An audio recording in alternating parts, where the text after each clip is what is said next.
Hi students! So if you want to know how to use the school printing system, you are going to go to this website. It's called papercut.dextersouthfield.org. And then I would suggest that once you go to that website, you favorite it. But anyways, when you type that in, you will be landed on a website that looks like this. And it'll ask you to put in your username. So for you, that starts off with your class year, 24, 25, 26. But for me, because I'm a teacher, it's a little bit different. But you'll type in your username and then your school password, that's the 6 digits. And then you will click Login. And you'll get to a website that looks like this. And what you want to do is submit a job. If you want 1 copy, you leave that the same. If you want 10 copies, you could change it to 10. But anyways, that's what you do here. Then you'll go to Upload Documents.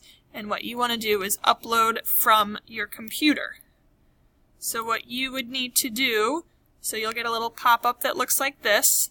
Along the left-hand side of your page, you should find your science folder in your OneDrive for Dexter Southfield. And you probably have one that says Science.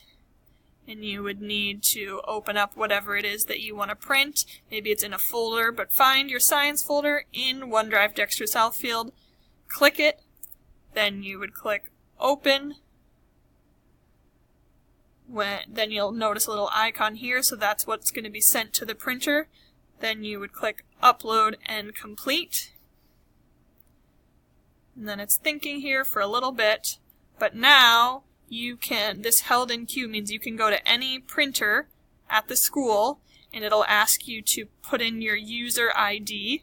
Your user ID is different than your password. You should ask your homeroom teacher or another teacher around if you don't know what your user ID is. But anyways, that's how you use Papercut to print out things at school.